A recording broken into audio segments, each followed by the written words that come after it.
Hello everyone, I'm Zyron here. I'm back with a brand new gameplay commentary video, and today's article is going to be on limited run gaming and Ubisoft. So if you're not, please hit the like subscribe button, helps out the channel. Uh, so let's get into this, shall we? Limited run games fires the community manager after BrownieCon.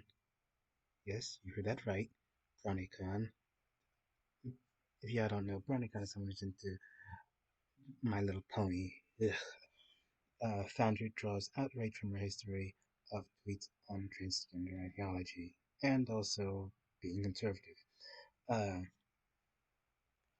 Limited Run Games fired their community manager after a Twitter user draws outright from her tweets on transgender ideology and who she follows. Yep, the Twitter user Purple Tinker, who started an outcry by highlighting tweets made by Cara Lane, the community manager at Limited Run Games. Cara Lane is a transphobe who follows veritable who follows who of right-wing transphobic creeps. Tinker insists herself trans unless and until she is fired from the company permanently. I'm not giving them another single dime. So literally, this this creepy guy has skeletons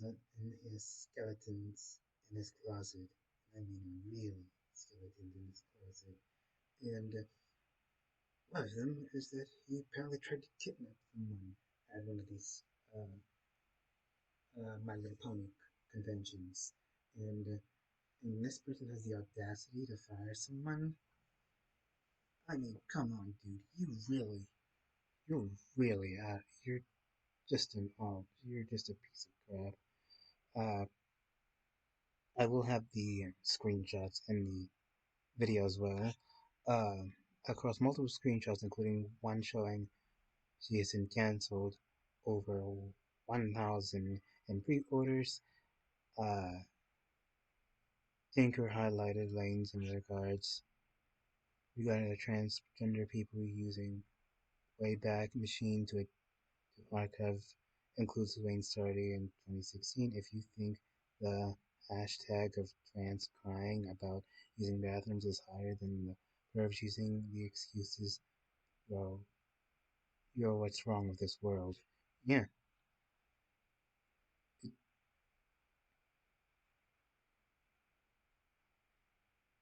and it's just really annoying how the woke mob has power over companies.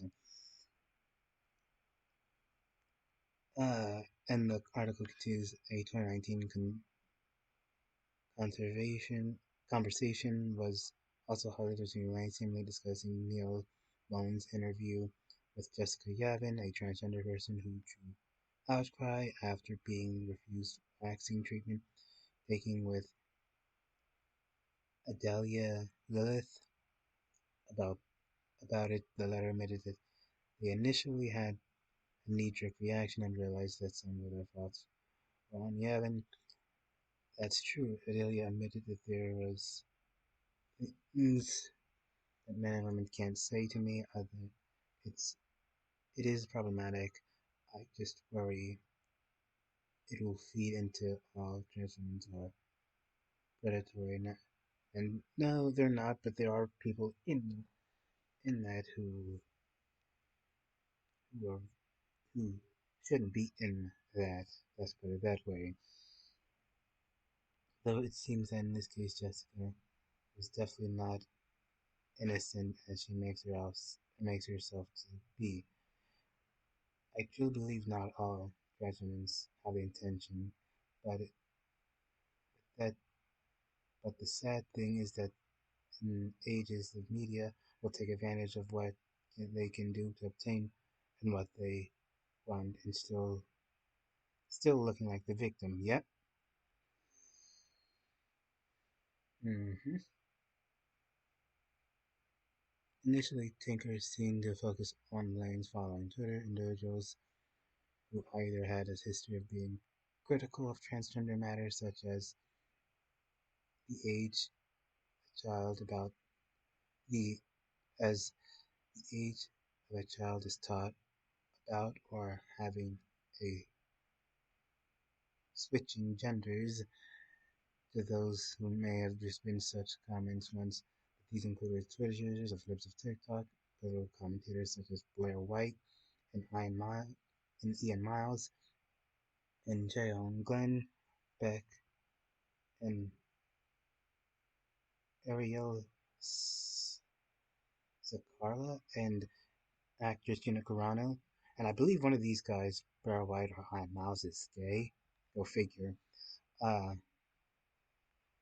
now, Tinker only focused on that it seemed that Lane was caught attention way back in the machine.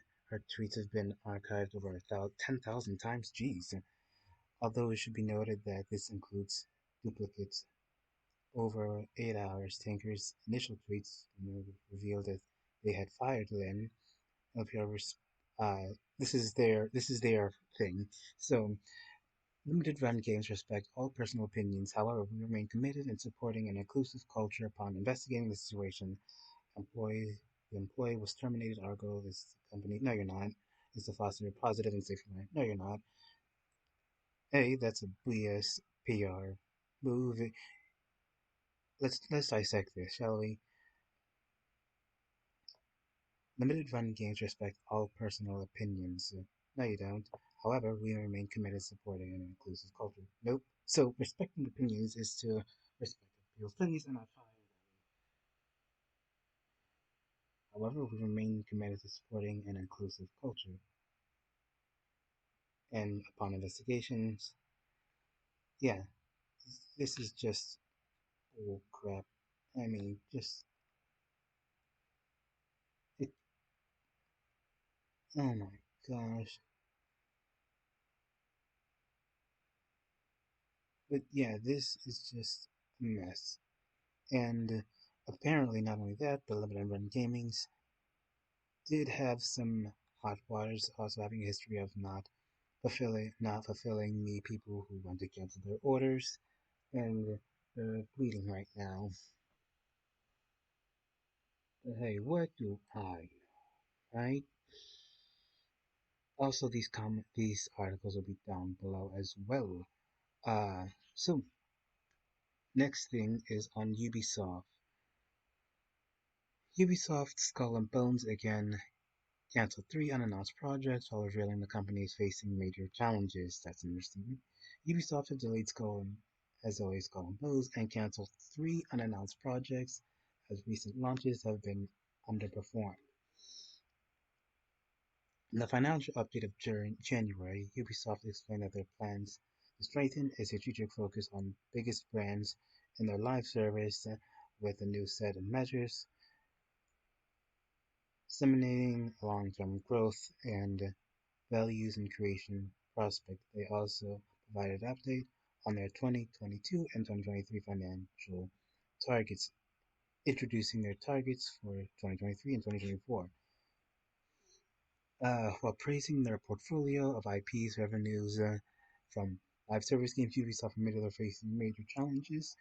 Gee, I wonder what that could be. Continuing to show off some mega brands and lose long-lasting titles and reach play and reach that can reach players across the globe, across platforms and business models.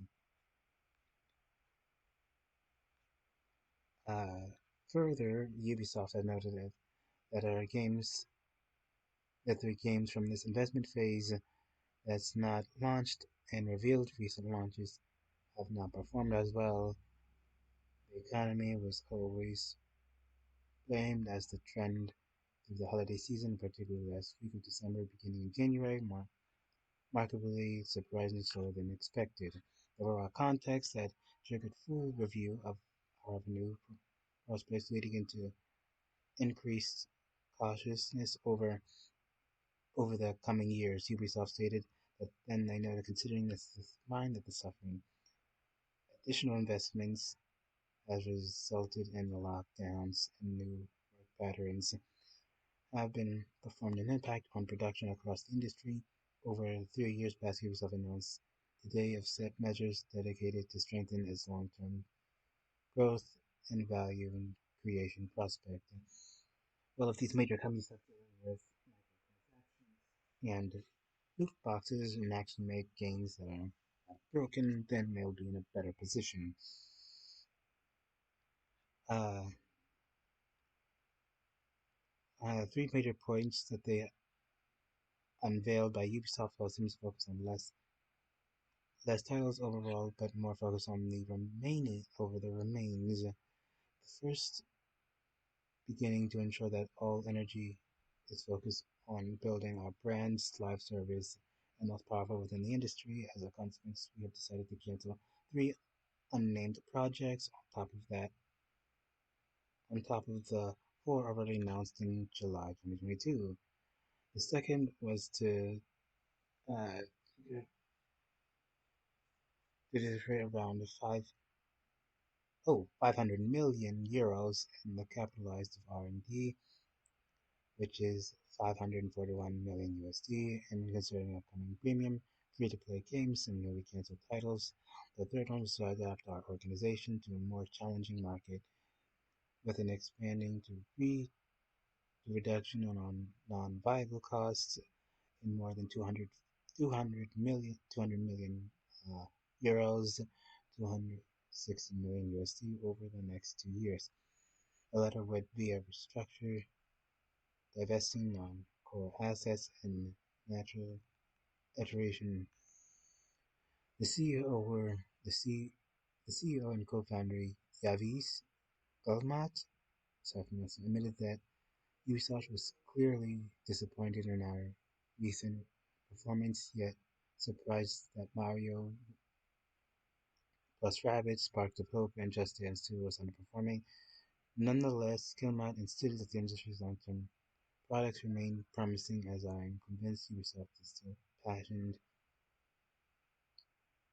positioned to benefit from the monuments that links to strengthen the teams. The technology and balance sheet of Ubisoft back catalog titles generally solid performance in their live games. Once praised, we expect to we expect our strategy to build long lasting live games to reform the biggest brands into true global phenomenons in a couple of offering across platform business models and ultimately significant value creations with strong top of the line operating income growth. Yes, this is just telling us what uh, their fiscal year and everything as far as Skull and Bones. The company knows that players will be able to discover the beauty of Skull and Bones in the upcoming beta phase. And additionally, time have already paid off about massive improvements in its quality, which has been confirmed in recent playtests, which believes that positively surprised by the evolution, despite Ubisoft stated that it decided to postpone its release in order to have more time to showcase its much polished, balanced experience. To build awareness, Comic will now release early 2023 to 2024, and the title was previously slated for March 9th, 2023. Yikes, Comic is now subject to six delays and issues announced since 2017, a part of the issue attributed to COVID-19 lockdowns, reportedly blown reboot development in 2020. The game was struggling to stand among other open world Ubisoft games. I mean, I actually want to try this game, but since it's delayed, I gotta see uh, what's where we're standing. But with that said, I hope you enjoyed this video. I'll see you next one. Um, Zion is out of here. See ya.